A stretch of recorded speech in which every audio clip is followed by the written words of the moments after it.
o ambiente e depois passaremos a palavra ao Luiz Alberto. Vamos então mentalizar Jesus, o sol das nossas vidas, o farol da nossa caminhada terrena, para que possamos neste momento entrarmos na frequência dos benfeitores amigos que prepararam este ambiente e que derramam sobre nós a vontade de abrirmos as nossas mentes, os nossos corações e compreendermos um pouquinho mais das leis que regem a vida do espírito imortal. Mestre Jesus, nós te agradecemos por nos encontrarmos reunidos nesta noite em teu nome. Agradecemos pela presença do nosso orador Luiz Alberto, para o qual, Senhor, solicitamos as tuas bênçãos, que ele possa conduzir a sua fala, tocando os nossos corações e abrindo as nossas mentes para os verdadeiros valores da vida. Te rogamos, Mestre, envolve na tua luz e na tua paz, enquanto ainda não construímos a nossa paz. Que assim seja. Então, Luiz Alberto é trabalhador de Guaíba, do Centro Educandário Espírita Chico Xavier.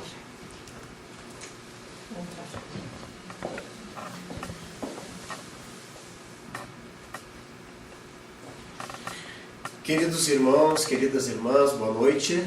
Boa noite. É muito bom estar de volta aqui em Bento Gonçalves, no Centro Espírita Allan Kardec, mais um ano, para participar do mês espírita, através do estudo da doutrina, através das nossas reflexões, através da autoavaliação de cada um de nós, olhando como estamos vivendo a vida depois que a doutrina espírita passou a fazer parte da nossa jornada. Temos dito que entrar para a casa espírita é fácil. O desafio vem depois, é permitir que o espiritismo entre para dentro de nós, a fim de que ele não fique encerrado na casa espírita quando fechar a casa, a edificação. Porque a sociedade cambaleia diante das adversidades, do sofrimento, da criminalidade, da corrupção, do imediatismo, do consumismo, e o espiritismo está fazendo muita falta na sociedade. Mas nós já não somos tão poucos quanto parece. Ainda que, segundo o censo, nós não somamos nem 3 milhões de espíritas no Brasil, sabe-se que de ponta a ponta no nosso país existem perto de 40 milhões de pessoas frequentando a casa espírita. Até porque a casa espírita estará sempre de portas abertas para espíritas, não espíritas, católicos, judeus e inclusive ateus. Agora, é necessário que a gente introjete esta filosofia espírita. A filosofia espírita nos convida a olhar e viver a vida como um corredor de maratona e não como um corredor de 100 metros rasos, a exemplo das nossas Olimpíadas que teremos nos próximos dias no Rio de Janeiro. Uma corrida de 100 metros rasos, que é a prova mais brilhante das Olimpíadas, dos Jogos Olímpicos, ela tem um tempo recorde de um pouquinho menos de 9 segundos. Talvez não dê tempo de piscar os olhos e a gente perde quem ganha a corrida. Por outro lado, a maratona dura em torno de 2 horas e 40 minutos, é 42 quilômetros. Então, quem vive a vida apegado às coisas materiais, do aqui e agora, naquele pensamento de que dessa vida o que se leva é o que se come, o que se gasta, o que se compra, o que se curte, vê a vida como um corredor de 100 metros rasos. O Espiritismo traz a proposta da maratona, porque é necessário manter a respiração, acertar a passada e manter um fôlego para andar um pouco mais. Se um corredor de maratona largar os primeiros 300 metros com todo o gás, ele não chega na metade da corrida. E muitas vezes a gente cambaleia já pela metade da existência, porque não vamos plantando uma vida saudável, física, moral e espiritualmente para o nosso futuro. Às vezes o corpo aguenta, mas todo arrebentado. E a gente chega na velhice cheia de dificuldades morais e fisiológicas. De tal forma, meus amigos e meus irmãos, que possamos na noite de hoje estudar esse tema proposto, a psicologia do afeto, olhando a vida, olhando as pessoas, olhando nós mesmos, sob um outro prisma, de um outro ângulo. A gente percebe que antes de conhecer a doutrina espírita, a gente tinha uma concepção de mundo. Mas depois dá a impressão que tudo mudou em nossas vidas, quando na verdade praticamente tudo continua o mesmo. Eu, por exemplo, que trabalho na casa espírita há 30 anos, quando comecei na casa espírita, eu tinha um salário X, né? Morava no endereço tal, era casado com uma pessoa tal, tinha uma profissão tal. Passados 30 anos, mudou pouca coisa, né? A bem da verdade, se eu olhar assim, global, o que efetivamente mudou mesmo foi os meus cabelos. Embora a minha voz continue a mesma. Pasmem e acreditem se quiser, eu tenho foto para provar. Tinha cabelo Black Power. Que saudade do Sarney. Bom, mas então vamos trabalhar o nosso tema, psicologia do afeto. Alguns significados de afeto. Sentimento de imenso carinho que se tem por alguém ou por algum animal. Amizade. O beijo é uma demonstração de afeto. Afeto é também sentimento e emoção que se manifestam de muitos modos. Amizade é uma forma de afeto. Afetividade é um termo que deriva da palavra afetivo e afeto. Designa a qualidade que abrange todos os fenômenos afetivos. E quero adentrar efetivamente no nosso tema, compartilhando com vocês uma experiência que eu tive em fevereiro desse ano numa formatura de psicologia. 2 antes da minha, porque tem uma formatura agora em agosto, de psicólogos da Ubra Guaíba, e a minha no final do ano. Então a gente também vai na formatura dos colegas para ir sentindo o clima, o ambiente, e já saboreando desse meu abençoado, que é a conclusão do curso, quando a gente tem a oportunidade.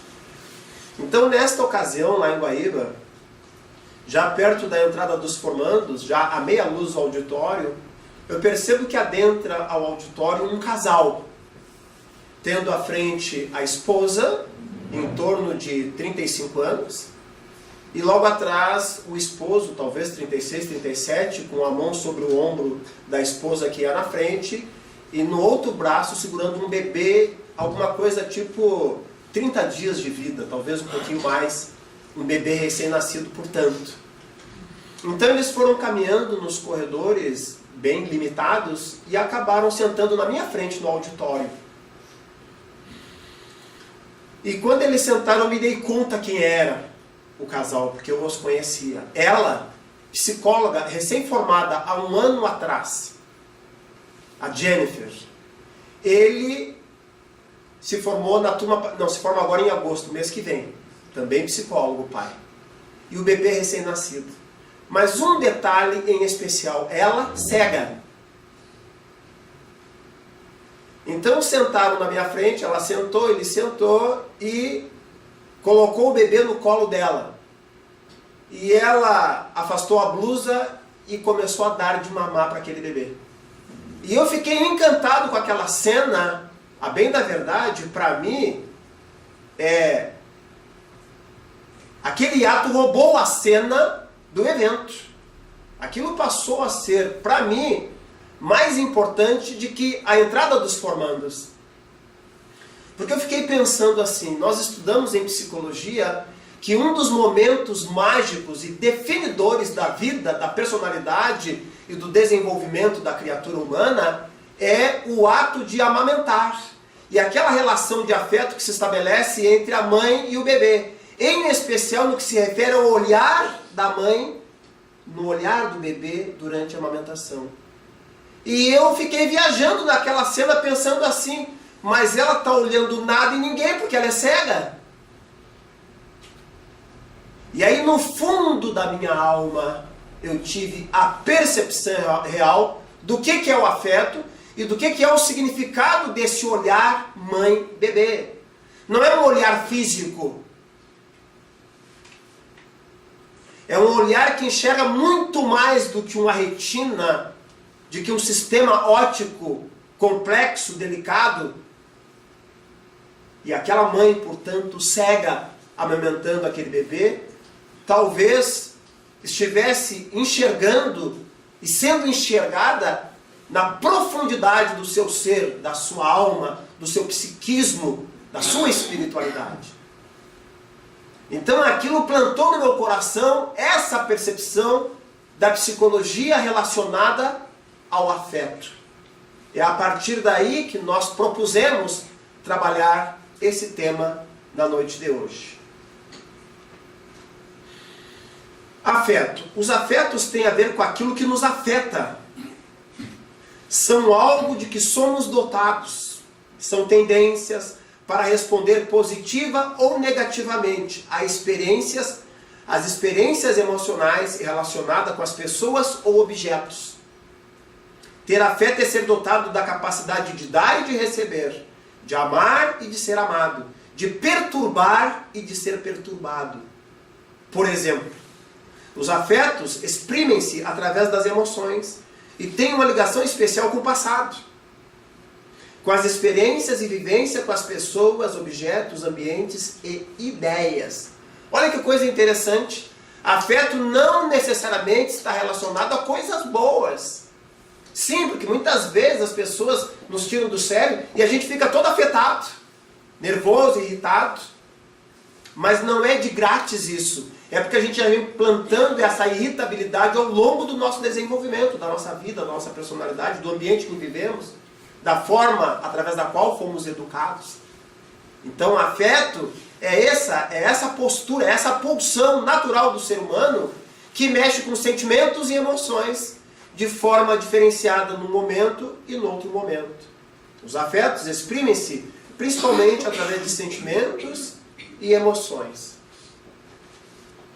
Emoção. As emoções estão ligadas essencialmente a situações presentes. Têm origem numa causa, num objeto. São reações corporais específicas observáveis. São públicas e voltadas para o exterior. São automáticas e inconscientes. Então, quando a pessoa fica vermelha, não no meu caso, eu fico roxo, mas o alemão, no caso, fica vermelho quando fica nervoso, isso é da emoção dele. Não tem como esconder. Se irritou, pisou nos calos, ele já fica todo ruborizado, né? E a taquicardia já pega, e a respiração também. Então é muito interessante quando uma pessoa fica irritada e o outro fala assim, ó, tu não tá nervoso, né? E a pessoa, não. Se facilitar, pega pelas goelas, né? Então essa é a emoção. Uma coisa um automatismo, mas também vale para as lágrimas, vale para os momentos de alegria, de confraternização, mas vale também para esses momentos que a gente meio perde as estribeiras e age instintivamente como um animal aquele que ainda mora dentro de nós, diferentemente dos sentimentos. Não são observáveis, são privados e relacionam-se com o interior. Prolongam-se no tempo e são de menor intensidade de expressão do que as emoções. Não se associam a nenhuma causa imediata. Então o sentimento é uma coisa construída ao longo do tempo. Também vale para o bem e para o mal. O amor é um sentimento que se constrói ao longo do tempo, tanto quanto o ódio, que é um sentimento que se constrói, que se rumina ao longo de uma existência muitas vezes. Tive uma experiência muito triste, há mais ou menos uns 2 meses atrás, no reencontro com uma família muito querida da minha infância, a casa que a minha mãe trabalhava em Cachoeira do Sul, e que inclusive ajudou muito a sustentar os meus 13 irmãos, 13, já que nós éramos 14.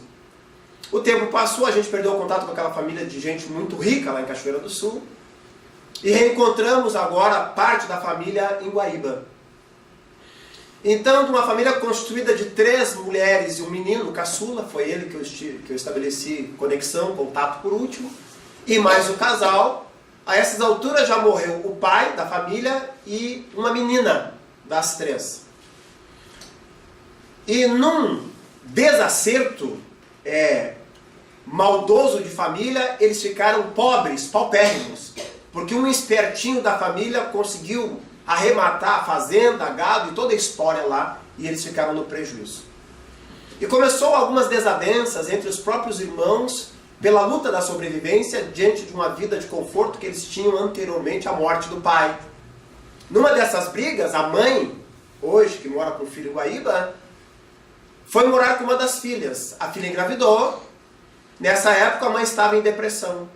Então pensaram, de repente essa criança nasce e pode curar a depressão da mãe. A criança nasceu e a mãe foi transformada em babá da criança.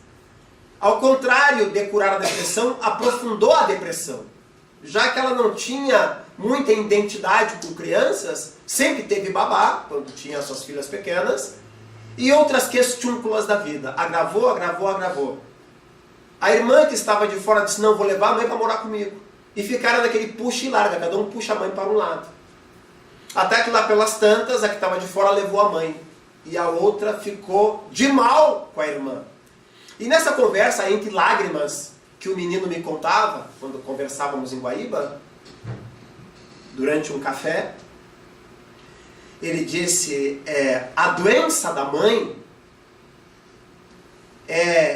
tem como causa maior o ódio que as minhas 2 irmãs filtram, nutrem uma pela outra.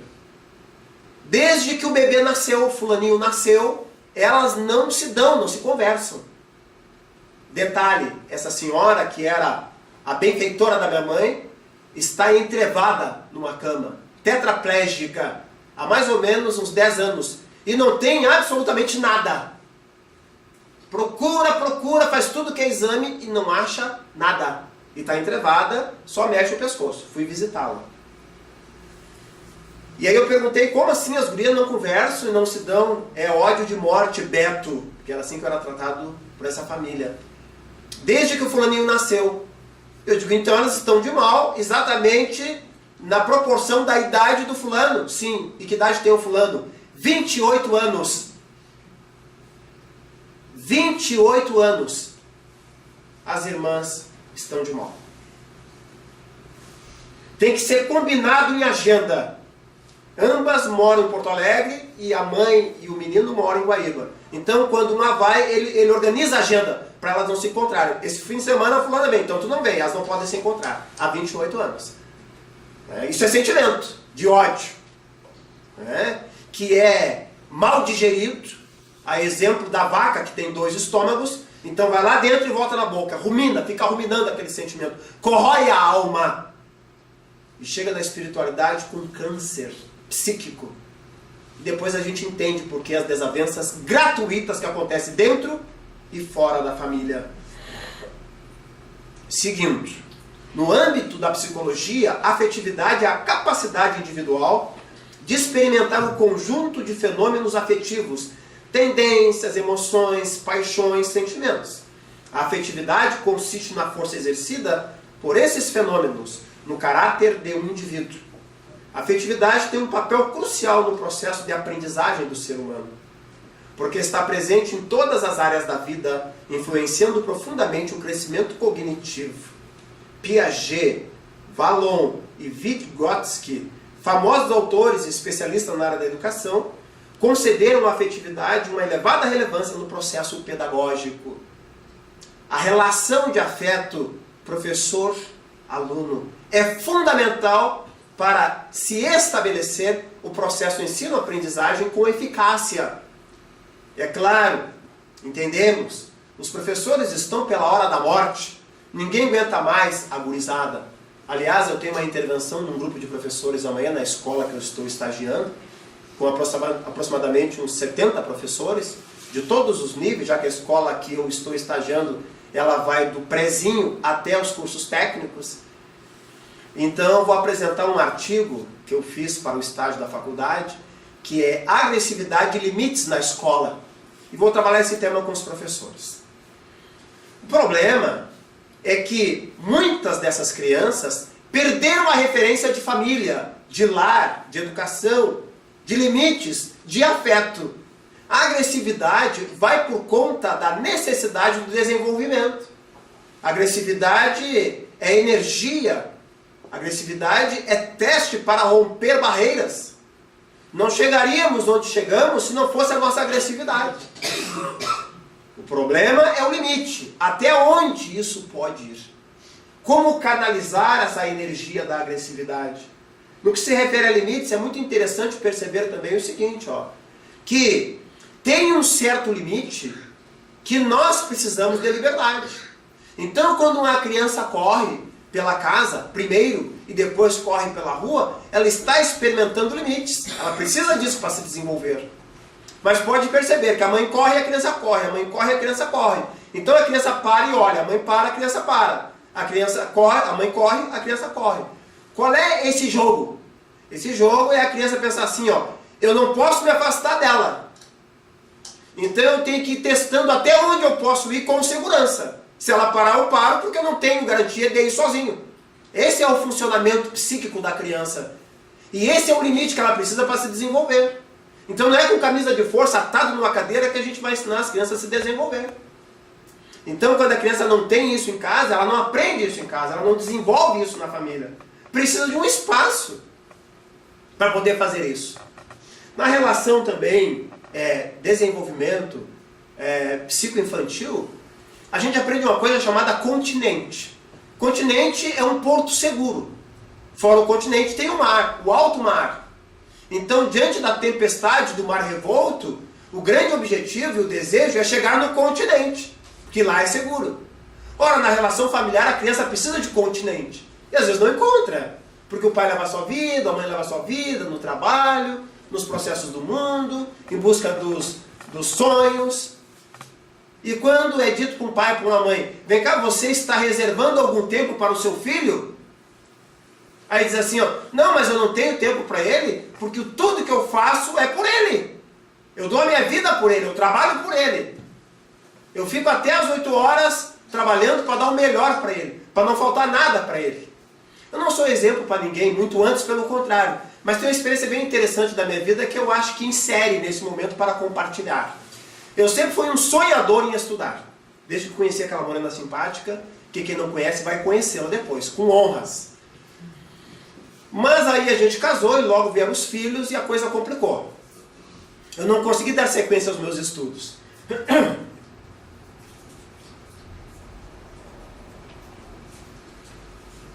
Mas em 96, portanto 20 anos atrás, eu resolvi voltar aos estudos. Fiz um concurso na URGS, Escola Técnica, passei, fui selecionado, fui fazer o curso técnico de segurança do trabalho, ali atrás do Planetário, na Ipiranga, com a Ramiro Barcelos, em Porto Alegre.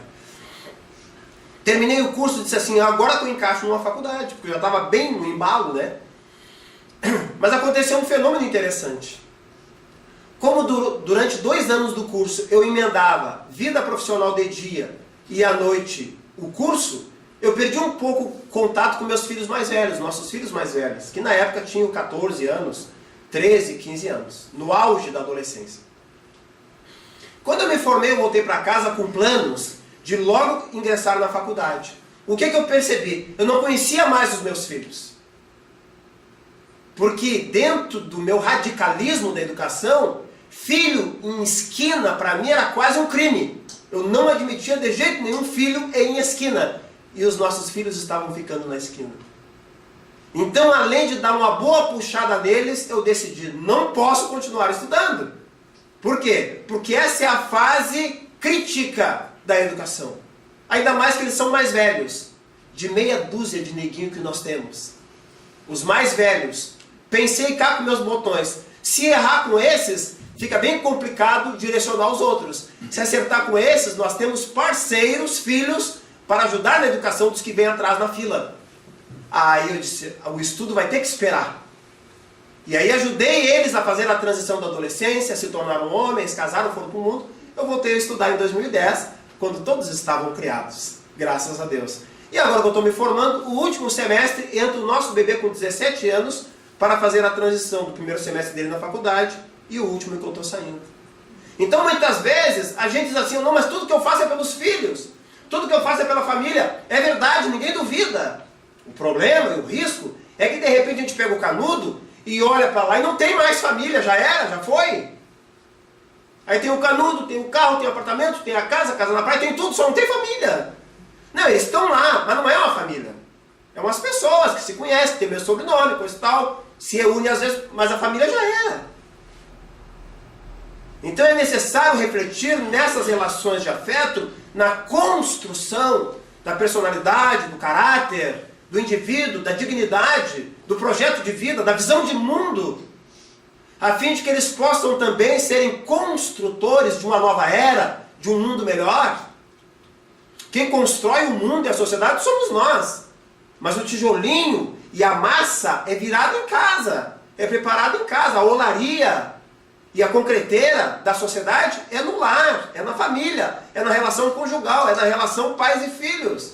É lá que tudo começa. Então se a sociedade vai à bancarrota, a culpa não é da sociedade macro, mas as microcélulas da sociedade, nas famílias, estão deixando a desejar.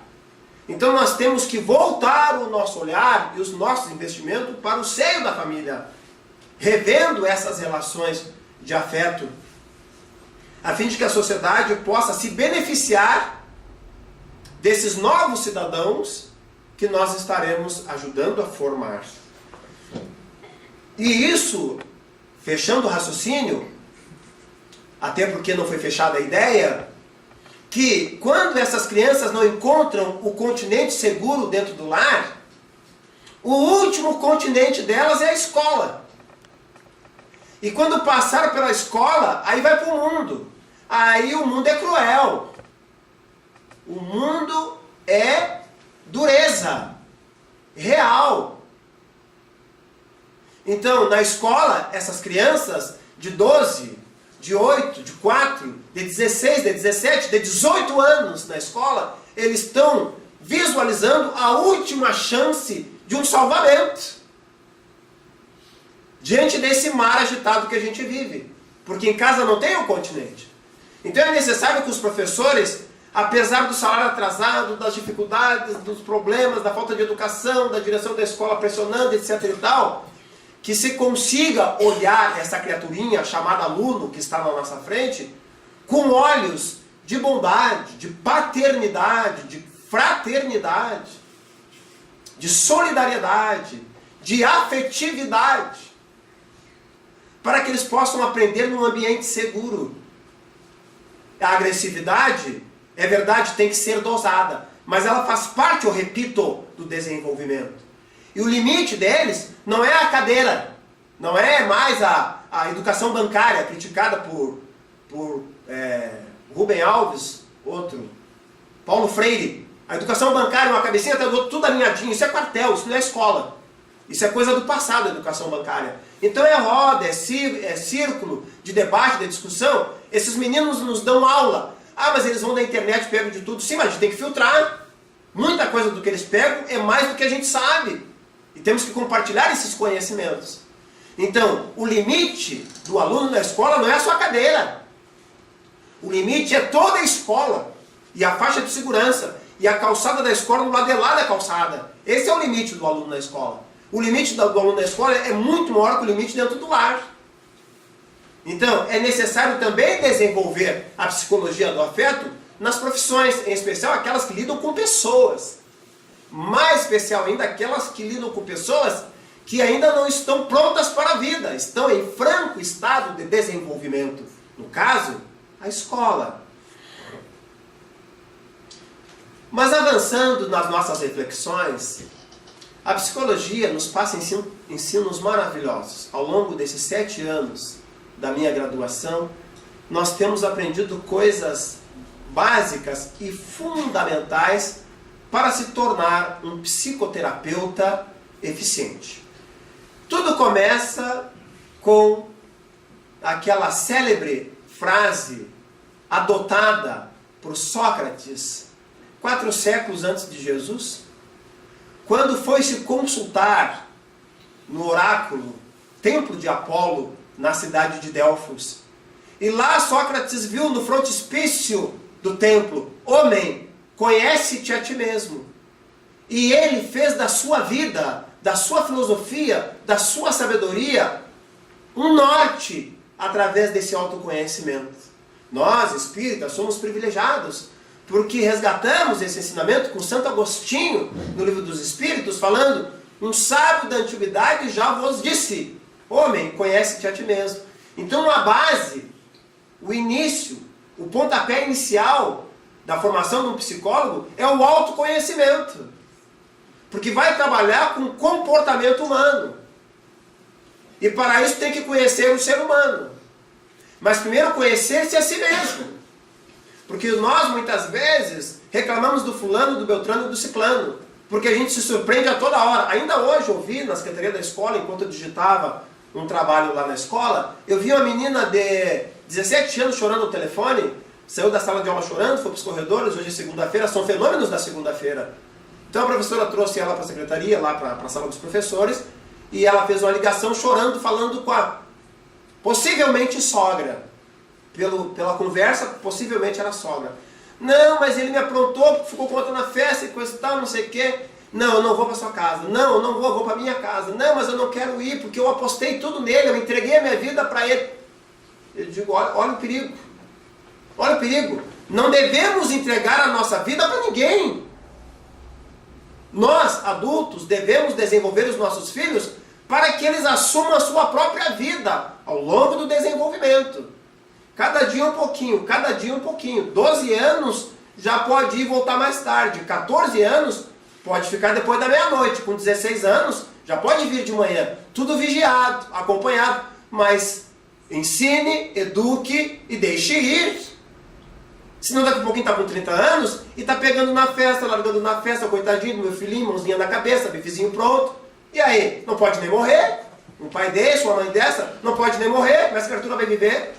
Aí depois na desobsessão, ai meu filhinho, claro, coitado da criatura, não ensinou a viver, não consegue morrer. Sabe? Então, não devemos entregar a nossa vida na mão do outro. Essa é uma das causas principais da depressão. É quando nós preenchemos o nosso ser com o outro, ou com outras coisas. As outras coisas e o outro não pode sair da nossa vida nunca mais. Porque a gente se anulou, abriu mão de nós mesmos e preenchemos o nosso íntimo com outra coisa, outra pessoa. Quando essa criatura sai da nossa vida, nós ficamos vazios, caímos no vazio, numa depressão. E não consegue mais viver sem a criatura. Isso é uma dependência também. Às vezes jogamos pedra nos nossos irmãos dependentes químicos e isso é um tipo de dependência. Não conseguimos viver sem o outro. Então, homem, conhece-te a ti mesmo, a fim de que tu possa aumentar as possibilidades de conhecer melhor o outro. O ser humano é um universo. E o universo é complexo. Eu sou militar aposentado da brigada. E eu lembro quando eu era soldado ainda na escola, tinha um tenente que dizia assim: vocês são 110. Quando ele dava o sermão, eu falava, nós éramos 110 na escola de formação de soldados da brigada. E ele dizia assim, ó, vocês são 110, eu sou um só. Então, é um universo lutando contra 110. Se der a lógica, vocês vão me ganhar e vão me enrolar. Agora, não deixe picando, porque quando eu pegar um de vocês, eu vou partir no meio. E era verdade. Quando o rateava, era cadeia, era certa, né?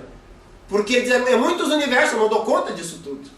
E o ser humano é um universo de alta complexidade.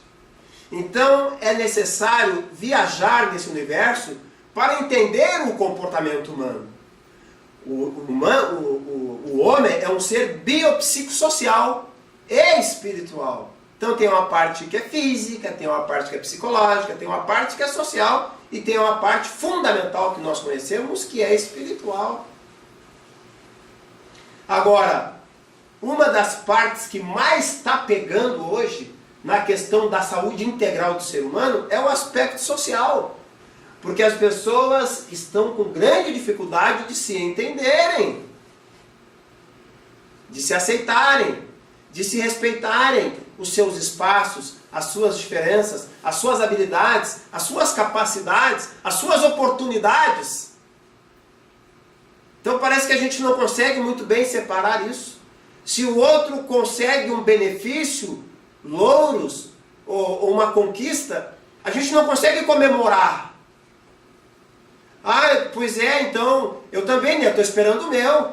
Ah, tu passou, ah, pois é, né, eu não consegui passar, mas também eu dei azar, né, tu é ligado, hein, né, tu conseguiu passar. Então a gente não consegue comemorar a alegria do outro, a felicidade do outro, é eu, egocentrismo. Então o aspecto social tem que ser trabalhado na saúde, através da relação com o outro. E é interessante prestar atenção nos significados das relações. Às vezes passamos a vida em brancas nuvens, não botamos sentido e significado nos acontecimentos cotidianos, nas nossas relações. Por exemplo, a questão do olhar. Então eu trazia ali, né, a experiência que eu tive com a colega lá amamentando e cega, né? O olhar diz muito. O olhar tem um significado profundo. Do jeito que as pessoas nos olham e do jeito que a gente olha as pessoas. Agora, podemos combinar didaticamente para o nosso estudo de que enxergar é uma coisa, ver é outra. Não é de graça que às vezes estamos olhando na direção e não estamos vendo. Não estamos vendo. Estamos enxergando que alguma coisa se move, alguma coisa se mexe. Mas ver, efetivamente, não é. Tu viu? Não, não viu, estava longe. Quer dizer, os olhos estavam ali, mas a alma, o pensamento, o afeto não estava ali. Da mesma forma na questão da audição. Podemos combinar que escutar é diferente de ouvir. Escutar é um ruído. A onda sonora repercute no tímpano, que aciona a bigorna, o martelinho, que vai no nervo auditivo, vai no cérebro, faz a interpretação do estímulo, retorna. Ó, a gente escutou. Ouvir é diferente. Ouvir é o sentido daquilo que foi dito, daquilo que foi falado, daquilo que aconteceu. Também a questão da palavra, verbalizar. Jogar palavras ao vento, todo mundo faz. Fala, que nem falava o Renato Gaúcho, fala demais. Né? Agora, o significado da fala, o objetivo, a pausa, o espaço para o outro digerir o que eu estou falando, aquela máquina que fala, sabe que, sim, ó, parece que dói o ouvido. Então tem que falar, escutar e depois escutar. E aí depois de escutar, e se for o caso, falar. Às vezes vamos constatar que não vale a pena falar. Sim, de tudo que foi falado, de tudo que foi apresentado, eu vou falar o quê? Cala-te boca. Alguém, tá, e tu o que tu acha? Sem palavras. Eu tenho que dizer. Então, é o sentido também. Eu tô nervoso, fico apertando esse troço tudo aí, vai passando. Então é o sentido da palavra. Tudo isso está relacionado também à relação terapêutica, psicólogo e paciente. O corpo é o reflexo da alma, nem que a gente não queira. Quando falava que a pessoa fica nervosa e fica toda alterada, até na caminhada, até o passo. Camarada que chega em casa e aprontou, ele perde o rebolado quando chega. Eu que eu diga. Graças a Deus é coisa do passado. Mas o meu passado me condena. O que eu vou fazer? Então vinha bonitinho de Porto Alegre, cristal, bem legal, né? Chegava na quadra de casa, eu percebi que meus pés já não caminhavam igual. Não sei porquê. Então eu tinha que chegar perto da nega véia, pé por pé. Se ela olhasse, ela passa, tá, isso aí aprontou. Então o corpo fala. O corpo fala. Fala daquilo que está lá dentro. Porque o corpo é o reflexo da alma. Não tem como enganar. A acolhida psicológica. Olha que coisa interessante. Eu estou estagiando numa escola e também numa clínica. Mais especificamente no CAPS, lá em Guaíba. 430 pacientes nós atendemos para mais ou menos 20 técnicos. Eu, que sou estagiário, já tenho 15 pacientes. Então, o primeiro momento do paciente na clínica de saúde mental, a gente chama de acolhida ou acolhimento. Olha que coisa fantástica. Isso é técnico, científico, médico, psicológico. Acolhida. Então, tu tem que acolher. Se vai ficar, não vai ficar, depois é outro assunto. Mas a primeira coisa, a pessoa chegou lá pedindo ajuda, chorando, sofrendo, querendo se suicidar, dependência química de droga, coisa e tal. Primeira coisa, acolhe. O acolhimento é permanente das 8 às 5 da tarde, de segunda a sexta. Sempre que chega alguém, é acolhido. É essa relação de afeto. Indispensável numa relação terapêutica e nas relações afetuosas. Na família, no trabalho, na casa espírita, onde existem pessoas que têm a ver conosco. O sofrimento psíquico da pessoa, ele começa a ser atendido no momento que se estabelece a empatia. Né? E a empatia é diferente de simpatia. Simpatia é o sorriso, né? É o ato de agradar. Mas empatia é mais do que isso. Empatia é a pessoa que chega e te pede ajuda ou chora na tua frente, ela sentir que pelo teu olhar, pelo arfar da tua respiração, pela fala do teu corpo e dos teus olhos, ela percebe que não está mais sozinha. Quem sofre tem muito maior percepção de ler o outro do que nós, se porventura estivermos numa boa na vida. Quem sofre aumenta a sensibilidade. Então percebe quando o outro não está nem aí, está falando e a gente está lá com o pensamento longe. Então a empatia é estabelecer com o outro uma relação de crédito, de confiança, de apoio, de solidariedade, de afeto, a fim de que alguma coisa possa acontecer naquela relação. Começa pela empatia. Mas como conhecer o outro? Tem uma coisa que chama-se em psicologia social de estereótipo. Então, estereótipo é um padrão de comportamento, pode ser também de roupa, inclusive de carro, do estilo de vida aparente que as pessoas estabelecem nos grupos sociais. Então tem um estereótipo, né, de óculos, sem óculos, de maleta, de gravata. Né? Então tem esses estereótipos. Mas tem um momento que esses estereótipos eles são canalizados para pontos negativos.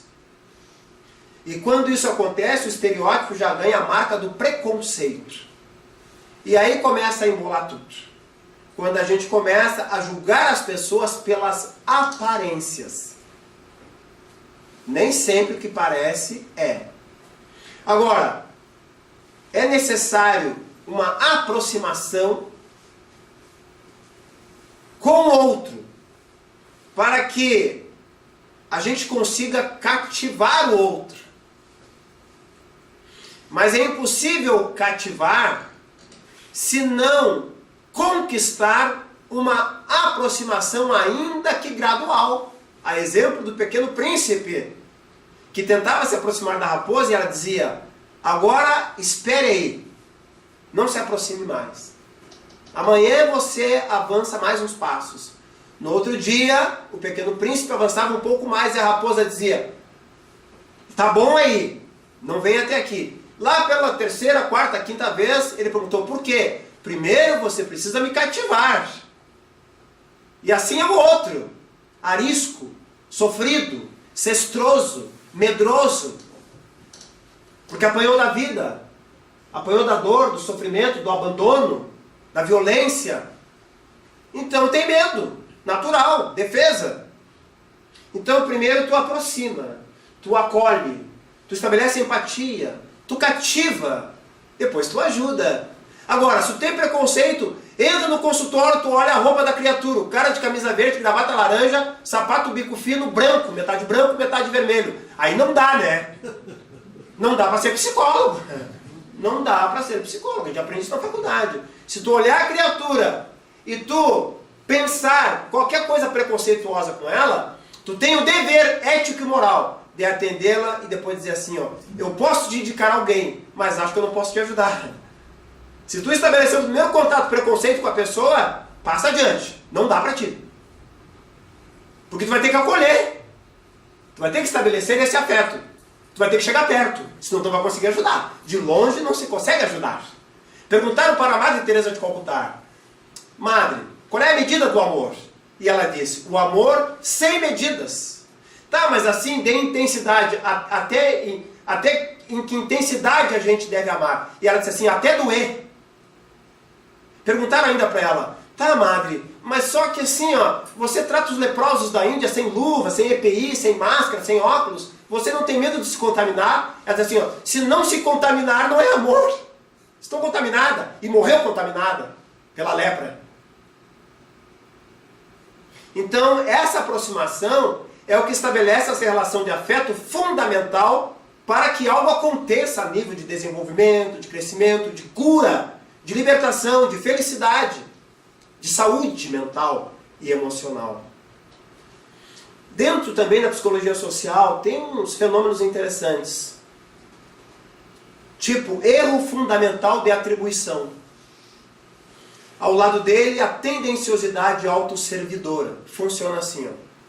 A criatura passa o sinal fechado na nossa frente, a gente diz assim, ó, isso aí é um baita do mal educado, ignorante, não respeita ninguém, passou o sinal fechado, coisa e tal. Quer dizer, a gente não sabe nada da pessoa, julga e define que o motivo pelo qual ela passou o sinal fechado deve ser um comportamento interno. Aquilo é dela. Nós estabelecemos isso. Logo ali na frente a gente se aperta para um trabalho, para uma palestra espírita, para um atendimento clínico, para a escola, para um curso, para o aeroporto, para um ônibus, e a gente vai lá e costura e passa o sinal fechado. Se alguém fala, poxa vida, aquele dia, hein? Tu, hein? Quem diria? Te vi passando o sinal fechado. Mas tu não sabe que os caras me trancaram lá atrás tudo e ninguém deixava eu passar e ia perder o avião. Quer dizer, todas as causas, para mim, justificam-se como fatores externos. Nada está dentro de mim. Esse é um erro fundamental de atribuição e tendência autosservidora. Para me servir, para me beneficiar. É muito interessante. Também tem a questão da tomada de decisão. Então a gente tem uma dificuldade para tomar uma decisão. Na psicologia a gente encontra muito isso, que as pessoas querem se separar, as pessoas querem se suicidar, as pessoas querem fazer isso, aquilo e aquilo outro, mas não tem coragem de fazer. Então vem no psicólogo, o psicólogo fazer por ela. O que eu faço? É tudo com você. Tá, mas eu estou aqui para te me ajudar. Bom, posso te ajudar a pensar. Por que tu quer fazer isso? Aí vamos conversar.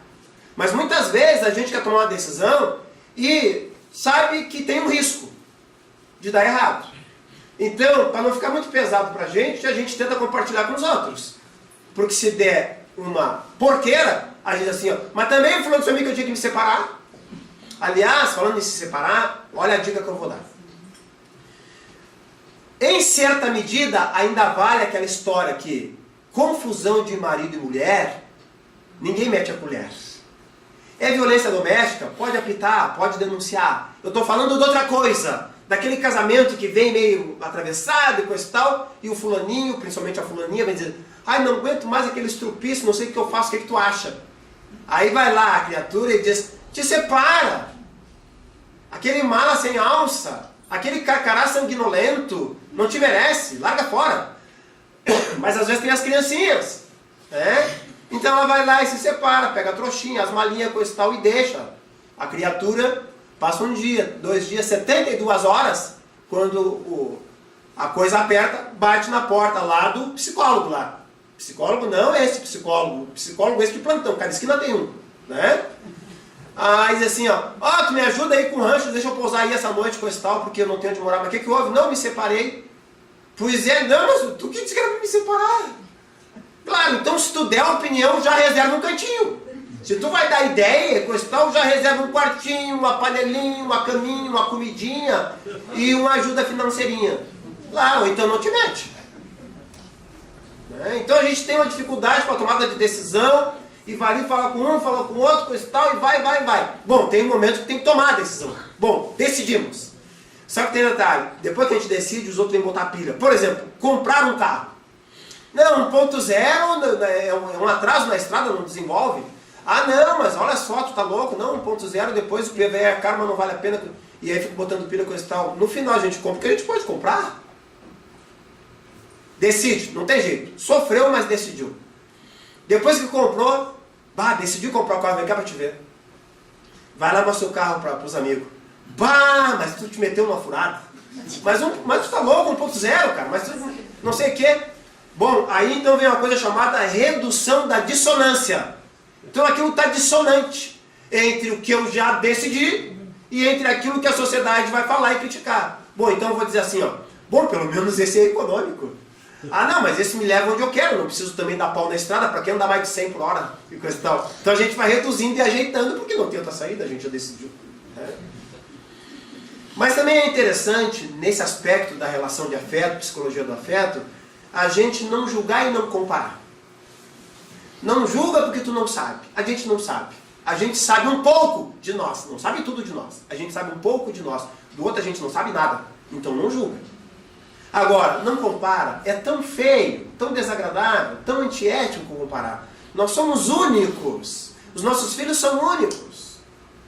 Então não dá para comparar. Quando tu comparar, alguém vai sair perdendo, vai ser desprestigiado, vai ser reduzido, vai ser exaltado. Então não julgueis e não compareis. O desenvolvimento da empatia. Prestar atenção total no outro. Total. Dedica aquele tempo para o outro. Procurar a libertação cronológica. Então o relógio é um detalhe.